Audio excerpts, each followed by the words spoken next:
Hello there! Welcome to Slapendipity, Hobos of Happy Slappy Town. I am Eric, who you may call Eric, and with me is Gibby, who you may call Devon.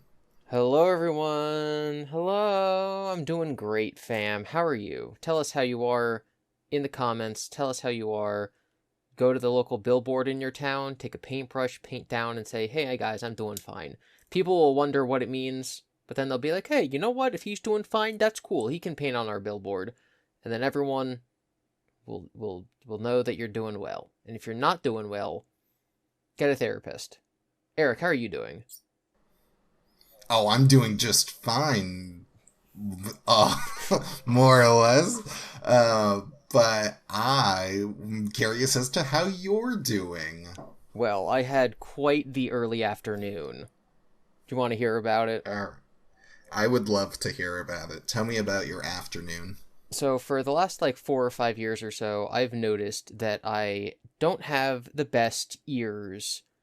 People will be talking, and I won't know what's going on, and I'll say what, and they'll say it again, and I still won't know what they're saying, and I'll say what, and they'll say it again, and then the third time I'll just nod and pretend I understood.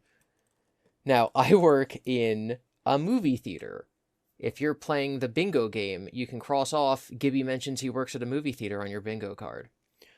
And there's quite a lot of ambient noise there, whether it's the lobby music or the sound of the poppers going off or just a crowd of people talking in the lobby.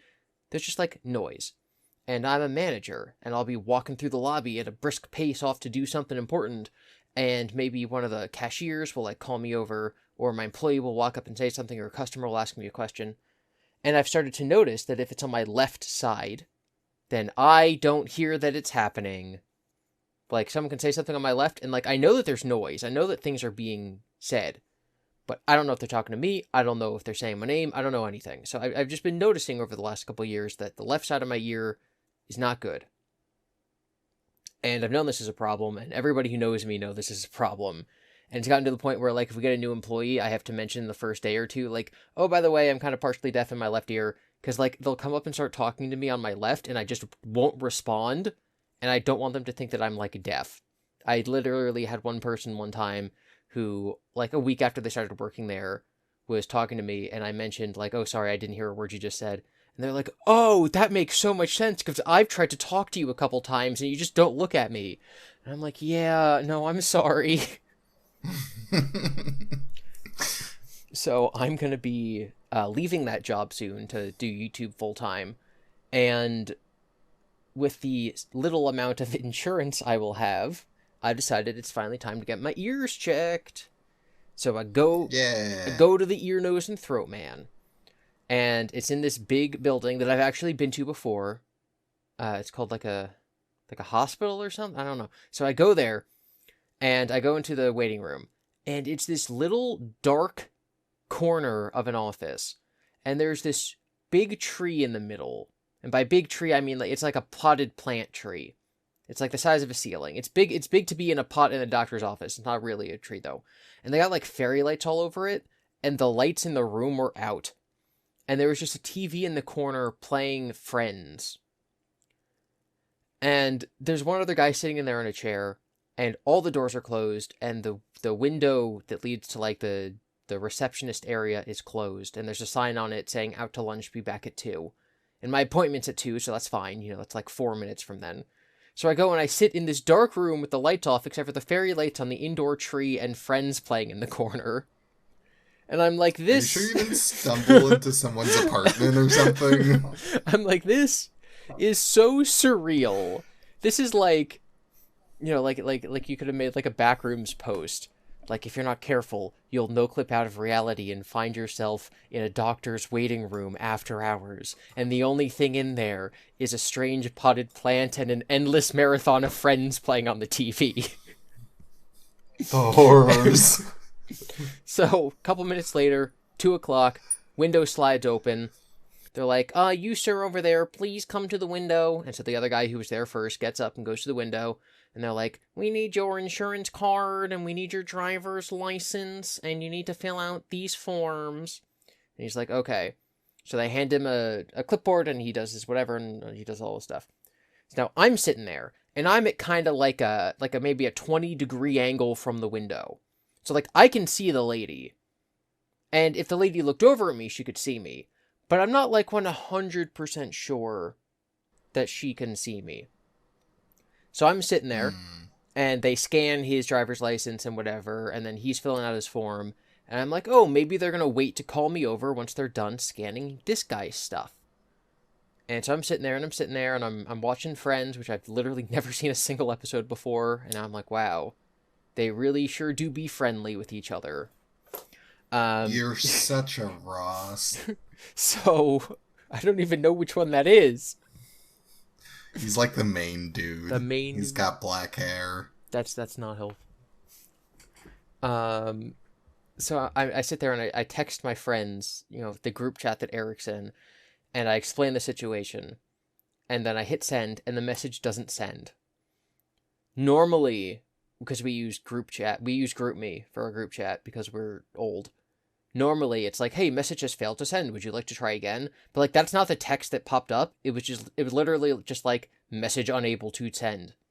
I'm like, what do you mean message unable to send? Like, did I use, like, an FBI blacklist term and, like, it's not going to send my message now? Did I say a certain code? Is the government like, oh my god, he stumbled upon the out-of-time, no-clipped doctor's office. We can't let him get this secret out. They're going to contain me. I'm in an SCP.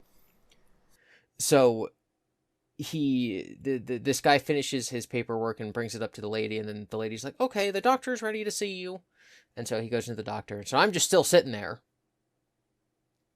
And my message isn't sending to my friends. And I'm like, okay, now is probably the time that I go up and I'm like, hi, I was supposed to be here for a 2 o'clock appointment. It's currently 2:20. And right before I get up, this old lady walks in.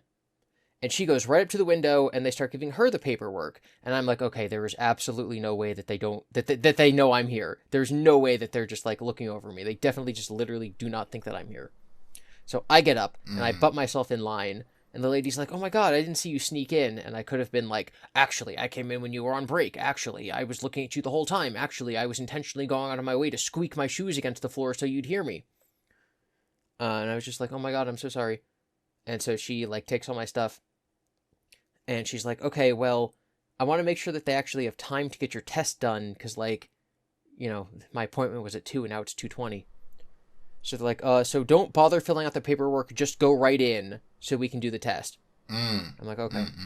So, like, I leave, and they still have my driver's license, and I'm flashing back to when I got my eyes checked a couple months ago, and I left my driver's license at the eye doctor, and so I'm making sure, a mental note in my head, like, do not leave without my driver's license.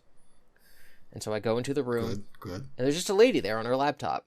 And I'm like, she's definitely been, like, waiting for 20 minutes for me to show up, but, like, I've been here, and so it's their fault. So I'm not going to be mad. And she's like, hello, welcome, I am ear doctor. And I'm like, hello, ear doctor, I am ear patient. And she asks me about my ears, and then we go into a soundproof room. Have you ever been in a soundproof room, Eric? I don't know. I feel like maybe, but maybe not. Have you ever heard anything, the terrible, no, that was not supposed to be a pun, but it kind of turned into a pun. Have you ever heard anything about soundproof rooms? Not particularly, just, it's quiet. I know some sensory deprivation rooms, but what have you... where you can, like, hear your organs sloshing around inside you. Yes. So, I'm in the soundproof room. And she puts on headphones, and it's the same thing that they do when you're in, like... Alright, sorry for that interruption, guys. My dog, who hasn't used the stairs in the last 4 months, just came up the stairs into my office and was panting. And that means one thing. That means she really has to go to the bathroom. She demanded it. Yeah, so I just took her outside. I didn't even have time to, like, put on my hat. Thankfully, I was already wearing, like, socks. Take her outside. Now, I would think that, like, if she had to have, diarrhea this badly, that she would just do it in the front yard. Like, take 3 steps into the grass, do her stuff. She decides to run 3 houses down and poop right in the neighbor's yard, where they have fresh grass seed on the ground. Well, yeah. So, like, gotta get a good spot. if you're picking up dog poop, it's one thing. If you're picking up diarrhea, it's a little harder because you're like, well, I don't want to leave any behind, but also if it comes to like tearing up a little bit of their grass or missing some, then, it's like a 50-50, what the right thing to do is. And in this case, it's like, well, I could tear up his freshly new grown grass or leave it with poop. Free manure, free, stuff that's going to make the grass grow better. That's what I'm going to tell myself, at least. So like I picked up as much as I could. We just have like little like plastic bags, and so you take the plastic bag and you put your hand inside, and then you pick up the poop with your hand, and then you turn the bag inside out, right? That's the way. Yeah. So it was a little, that the experience of squishing all the diarrhea through the plastic with your hand, making sure you get all of it, and then tied up the bag, and then she's like, well, I'm outside, so I might as well go for a walk around the entire block for 25 minutes. I mean, why not? So she led me around the whole block. I'm just walking there, swinging the diarrhea bag in my hand. There's this one neighbor who has all these signs in his front yard that's like, there's a camera watching, no dogs. And so she goes there and she starts squatting again, and I'm like, nope.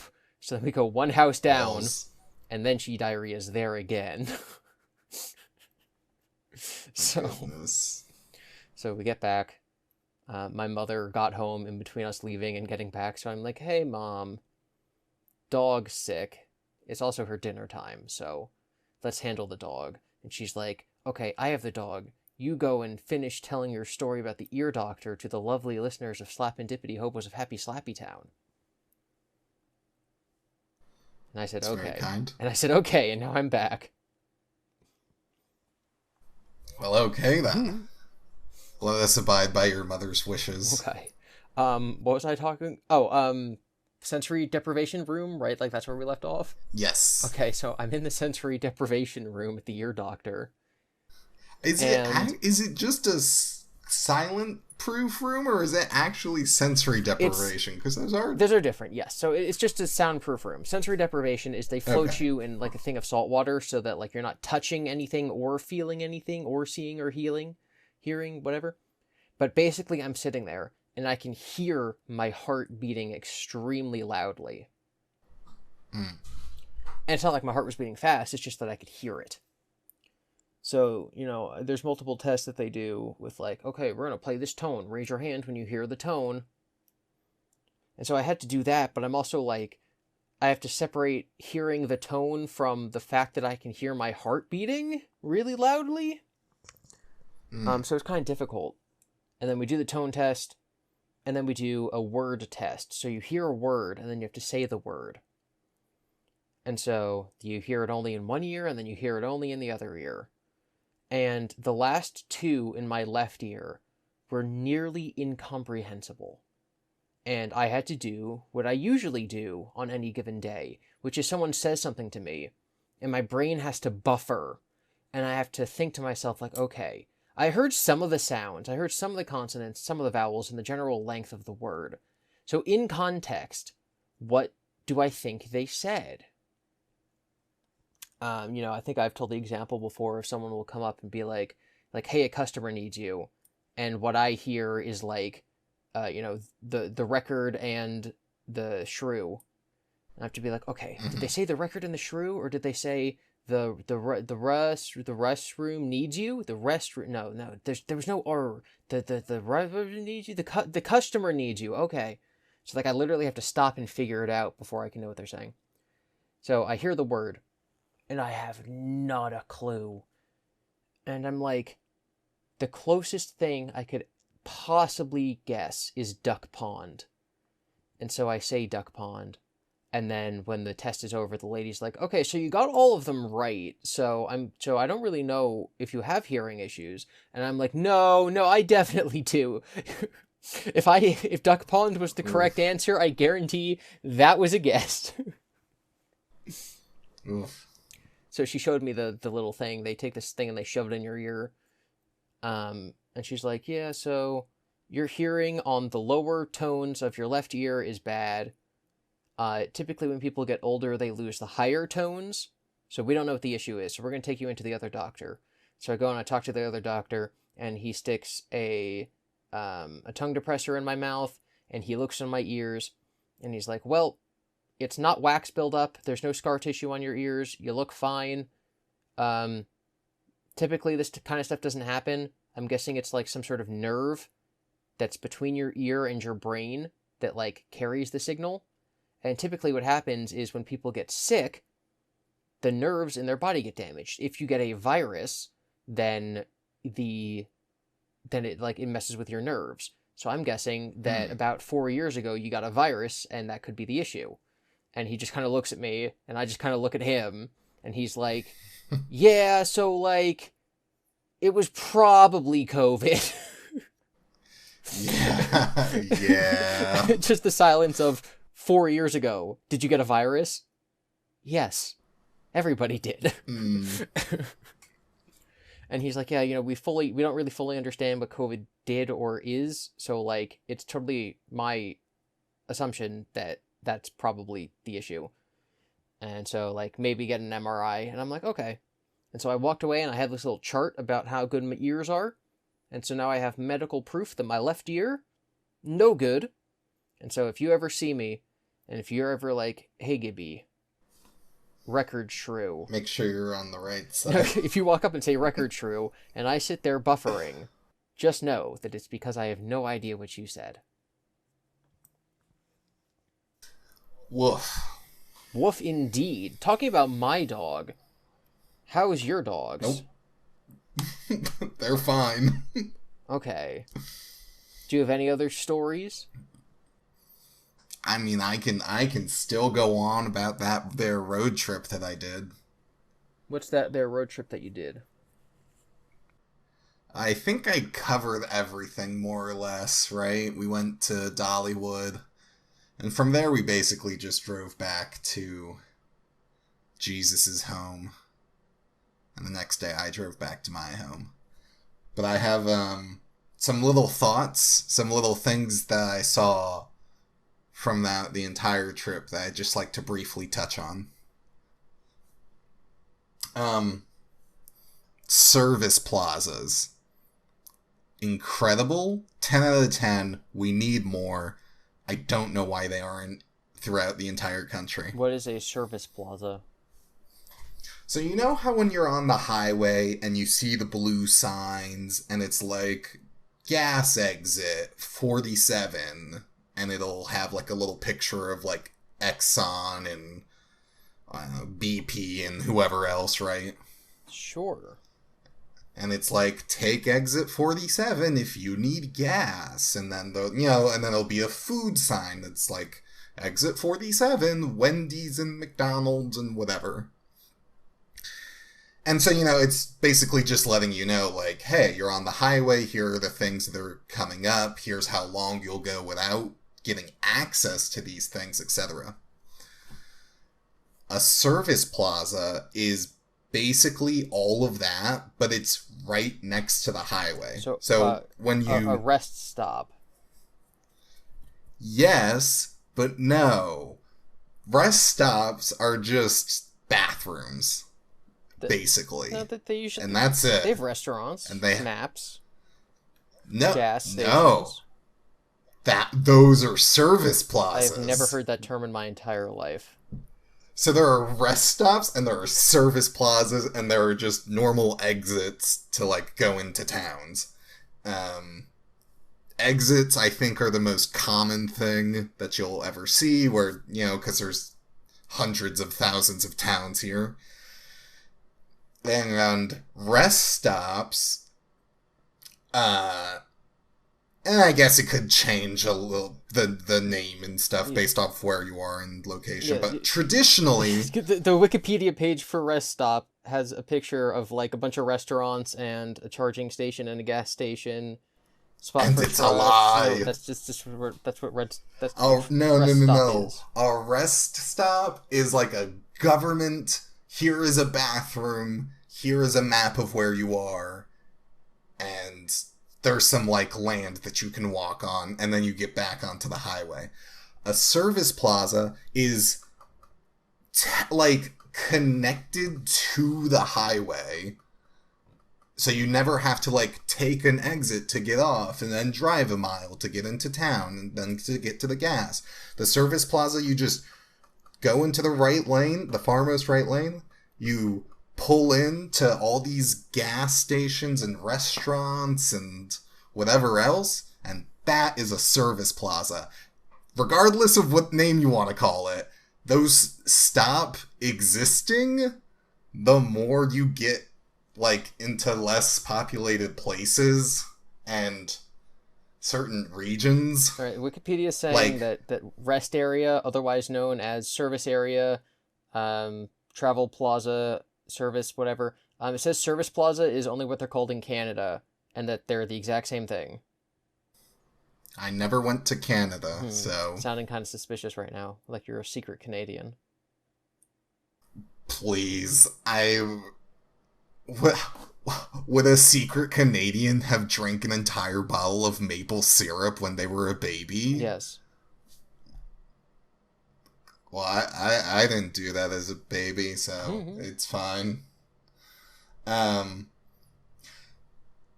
Regardless, you get to certain points on the highway driving where, like, you have to take exits. There are no longer gas stations and restaurants and whatever else that you can just, like, conveniently slide off of the highway and back onto the highway. For those things, they're just, like, rest areas, and there is a difference, so help me. That is just, like, here is a building with some plumbing so you can go to the bathroom. Regardless, more service plazas. And anyone to tell me if there is another name for service plaza or whatever that isn't Gibby Devon. There's another thing that we could implement, and I'm not sure why, but in Northern California, is at least where I saw it, I'm sure they exist elsewhere, but they had runaway truck lanes. So, like, are you driving an 18-wheeler and lost control for whatever reason? We have built a road that is, like, super long and, like, goes uphill, and it's, you know, it's very steep. And so then you, like, lose control of the truck, but you can, like, steer it a little. You can steer it into this lane, and it's so steep that eventually, just kind of like a rocking horse almost, you'll just eventually, like, lose power and just slow down until you know, are at 0 mph or kilometers. And that's a cool, fun idea. I don't, you know, runaway truck lanes seem smart, and I like caution and not to be killed by 18-wheelers. And then in that a similar lane, they have things called turnouts as well. Also synonymous with pullouts, but we don't use that name for it. Where Just like we don't say service area. Service plaza, Devon. It's basically just kind of like the shoulder of a road, but it is extended into, like, a giant bubble so that, like, there's just more space to pull over. And in theory, I don't know if it's legal or not, but you could make a U-turn if it was safe. A lot of these I saw in, like, the Midwest, where traffic is very, very minimal. So it would be a lot safer to make that U-turn in theory. But they're just really big shoulders so that, like, 18-wheelers could comfortably fit on them. And that just seems like a good idea, and I don't know why we don't have turnouts for the rest of us. I was on the road for a month. Thankfully, we only witnessed one potential accident, which made me nervous and scared. Saw hundreds of people with tires on the side of the road. Um, but the only accident we saw was this blue muscle car type thing was trying to merge. He was in the left lane. There was an 18-wheeler in the right lane. The muscle car wanted to merge behind the 18-wheeler, probably for an upcoming exit. And I, they either thought they had enough room, or they just thought that they were, like, low enough to the ground, but they weren't, and they tried to go behind the 18-wheeler, and I just see, like, metal and glass gets shattered. The car has hit the back of the 18-wheeler, and metal is like you would peel a fruit is just being peeled off of this car. And they both put on their brakes. The muscle car corrects itself. There was no more damage, really, from what I saw. And then both cars pull over, and we just had to keep driving. Everyone seemed fine from looking in, like, the side view and back view mirrors, rear view mirror. So that's good. The only accident we saw was a very tame and didn't fully happen.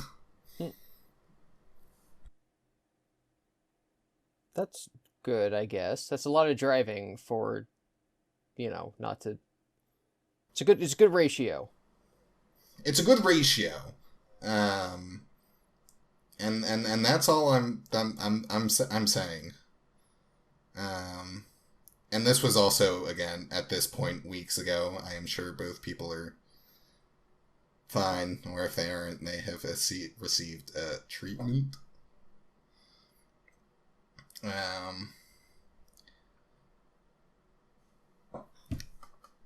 There's another point. You know how people that live in Europe are like, oh my gosh, I have to drive 3 hours. Yeah. To, like, visit my friend. Yeah. Chumps. I agree. I've been driving for 8 hours now. It's wild, man.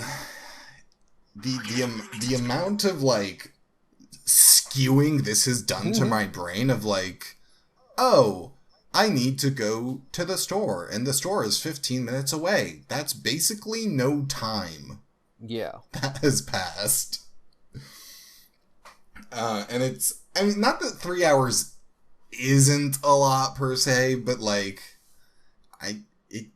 it's just such another perspective. And I always was kind of like, oh, 3 hours, please, you'll be fine. But now I'm just even more, like that's even more my position of just like, you can't handle 3 hours?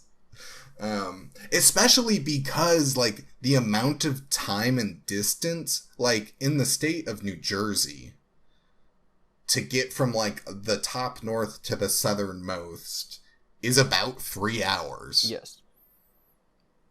And that's just all of Europe.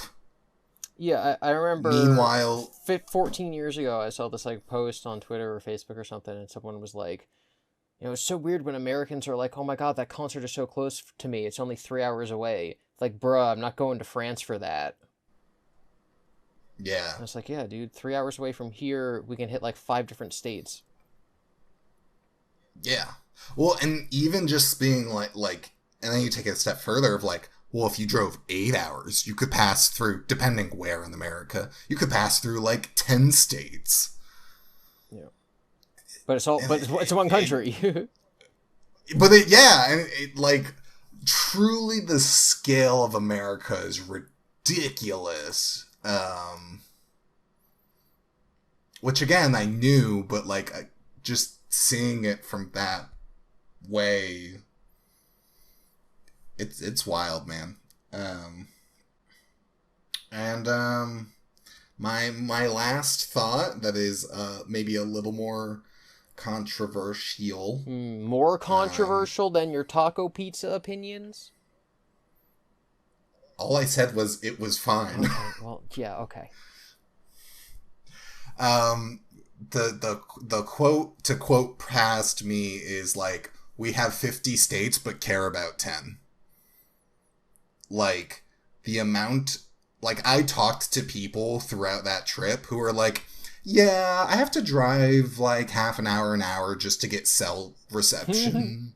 Like, I don't have reliable Wi-Fi or cell reception at my house in like at least a 5 mile radius. And it's like, oh. Or like, the water in certain places is not like reliably safe to drink. Oh. Like, there's just a lot of little things from all these different places of like, this should just not be a, like, you should, at this point in time, like, everyone should have reliable cell reception or like Wi-Fi or like be able to drink. Yeah, isn't it crazy how there's lots of areas of the country where they don't even have access to super clean water or emergency services? Anyway, let's send billions of dollars overseas to other countries. Not to get super political, but I have a feeling that that's not Not the, that opinion isn't like held by one party but not the other. Like that is a universal opinion. Let's build up our infrastructure. Let's make sure that people have access to water. yeah, it's yeah, and like the amount, I don't know, or we drove through, and I don't know, this has some like pros and cons, right? But like, there was a town we drove through in Texas where their thing is like they are like drilling for oil or whatever, or methane, or they're refining it, something like that. So the entire town just smells. Like, it reeks. And like, they have like, higher disease rates and whatever else, because we were like, hang on, what, we're breathing in this stuff in the car. Like, what do people living here do? And it's like, yeah, they don't do great. Well, thankfully, like the spread of faster and better internet speeds will sort of like make areas like that livable again, because if there's good internet, then there's plenty of jobs that can be done there that don't require them to be like near a city or something, right? Like, I can go be a YouTuber in the middle of, flat land nowhere, as long as I have internet access. And if you have like let's make a YouTuber city in Kansas, and then like that would revitalize the area and things would be fine. But I think the key to that is spreading of internet access, and then also just investment in those communities at the state level, which requires some different tax policies. Let's just say some changes in tax policy. Let's not get political.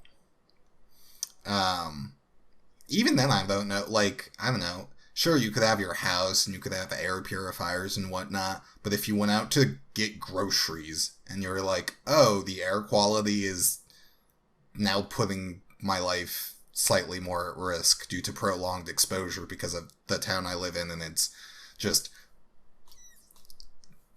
attacking the earth so we can get its precious resources. I stayed quite a bit of time in New Mexico, and people were like, yeah, the government just wants to keep dumping our trash, specifically in our state, and we live here, and that's mean, and we don't want it. Right before we started recording this, I was watching a video about how landfills work, and it was actually pretty interesting. It's called The Hidden Engineering of Landfills by Practical Engineering, and it taught me stuff that I didn't know. For example, how landfills work. Because I didn't know. Okay. And that's it. Okay. It's on the same topic. Fair enough. It is on the same topic. But yeah, so it was just kind of interesting, like, going to, I think we visited 21 different states. So I've been to at least half of the states in America. Woo. Yes. Are you gonna have one of those cool like, pin boards where you're like, I was here and here and here and here? Nah. I'll just know. That's for me. Although there was a fun little graphic Jesus made that like showed what we did. Maybe I'll put that up. Maybe I won't. But yeah, no. I think that's it. Now, if I ever talk about the road trip, it'll just be in a casual. Oh yeah, I remember from that one time I did this thing. Isn't that what life is? It's to look back on and go, remember that one time we did this thing? Yeah, kind of. Yeah, like in the future we'll be like, hey, remember that one time we recorded episode 31 of the podcast? And And then we'll say, or that's it. No, that's it. We'll just be like, remember Okay. episode 31 and all the fond memories we had, like Devon's ear and his dog coming in and Eric almost seeing an accident, kind of, and the rest stop argument. Remember the good old rest stop argument of September 2024? Bro. Yo. That was crazy times. No, okay, a service plaza and a rest area are different things. The signs on the highway say so. You know, like, it's been so long since we had that original argument that just even bringing it up again, even after all this time, is just bringing the fighting back. So, like, I think that this really says a lot about how easy it is to fight, and maybe we judge the government too harshly when we ask them to stop spending billions of dollars on overseas wars. Maybe we, too, could learn something and not be hypocrites, and maybe we could stop our fighting about the rest stop debates of September 2024. You lost me there. You also got the date wrong. It is September 2024. No, it's not. What? It's September 23rd. Oh. Yeah. And by the time this goes up, it'll be like September 25th. Right. Okay. What'd I get wrong? I thought you were saying because we're recording on the 23rd. Mm-hmm. I thought you were trying to say September of the 24th. No, not September the year 2024. This is getting away from us. I was going to say that this podcast is going to be a good thing to look back on, which is why we should end it right now with Le Grand Chase. Okay. That's where I was going. I was trying to transition there that whole time. Okay, I see. I got chased back to my home. And I got chased my dog down the road. Excuse me, fellas. Hey. Bye. Bye.